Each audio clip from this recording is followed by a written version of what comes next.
Selamat berjumpa, Shalom, dalam edisi rehat atau renungan harian Toraya Selasa 8 Desember 2020. Sebelum kita membaca firman Tuhan dari Mazmur 27 ayat 7-14, mari kita berdoa. Ya Bapa, kepadamu pada saat ini kami datang bersyukur oleh karena pimpinan dan kasih-Mu selalu kami alami. Terlebih saat ini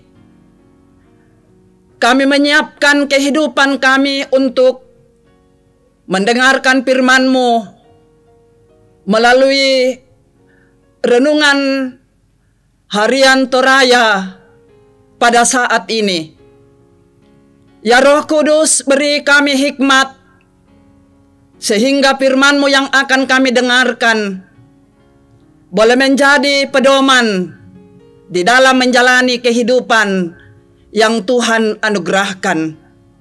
Kami telah sedia mendengar Engkau, berfirman-Lah, ampunkan dosa kami. Di dalam nama Tuhan Yesus kami berdoa dan mengucap syukur. Amin. Firman Tuhan dari Mazmur 27 ayat 7-14 berbunyi demikian. Dengarlah Tuhan seruan yang kusampaikan. Kasihanilah aku dan jawablah aku. Hatiku mengikuti firman-Mu, carilah wajah-Ku. Maka wajah-Mu ku cari, ya Tuhan. Janganlah menyembunyikan wajah-Mu kepadaku.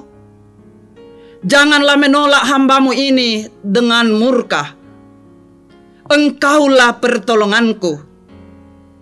Janganlah membuang aku dan janganlah meninggalkan aku. Ya Allah penyelamatku.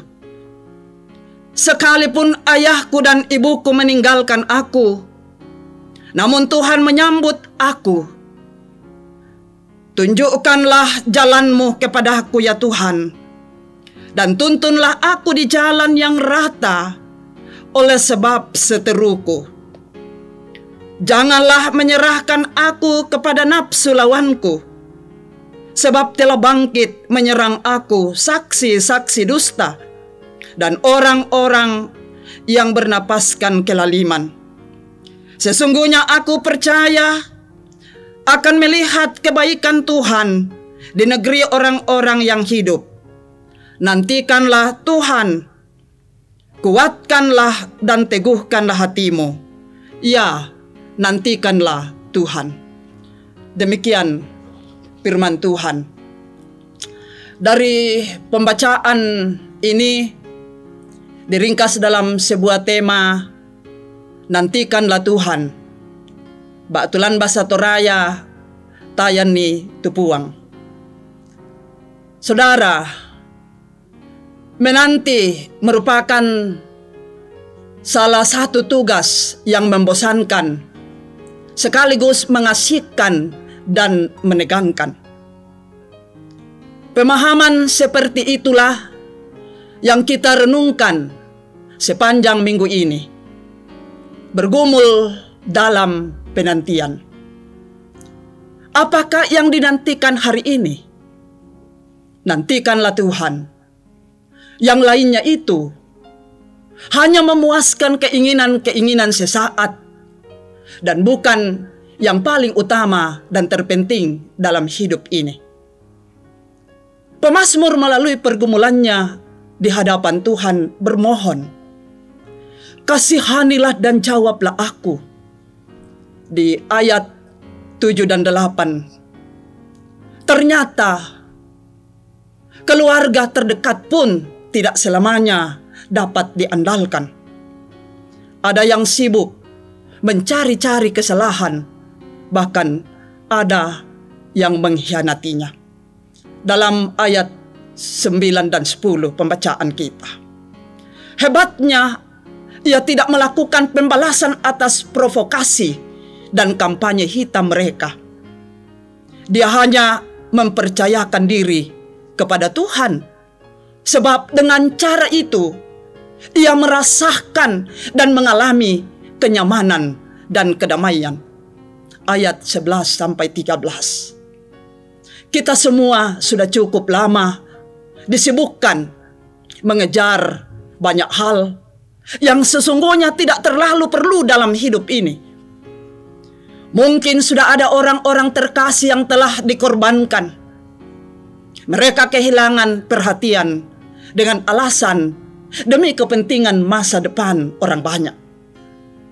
Perlombaan dalam berbagai aspek kehidupan telah menguras pikiran dan perjuangan sudah maksimal, dan hidup bersama masih akan berkelanjutan. Kalau berhasil, justru tanggung jawab besar yang baru akan dimulai. Sebaliknya, yang belum berhasil, kepadanya masih terbuka lebar ladang-ladang baru sebagai medan pelayanan, pengabdian, dan perjuangan. Tenangkanlah hati, pikiran, perasaan, keluarga, dan masyarakat, sebab adalah baik menanti dengan diam pertolongan Tuhan. Ratapan 3 ayat 26. Amin, firman Tuhan. Mari kita bersyukur karena kita telah mendengarkan firman Tuhan. Kita berdoa. Ya Bapa, kami merasakan bahwa Engkau luar biasa memimpin hidup kami. Sehingga waktu ini Engkau telah karuniakan bagi kami semua boleh mendengarkan firman-Mu. Kiranya dalam masa penantian kami tidak lelah mengikuti kehendak Tuhan. Karena itu Roh Kudus tolong kami di dalam perjalanan hidup yang Tuhan masih berikan. Dalam penantian ini kami tetap setia melakukan kehendak Tuhan. Pimpinlah kami dengan terang kuasa-Mu ya Allah, sehingga dalam memperlakukan firman-Mu yang telah kami dengarkan hari ini, boleh dengan baik kami laksanakan. Ampuni segala dosa kami, di dalam Kristus kami berdoa dan mengucap syukur. Amin.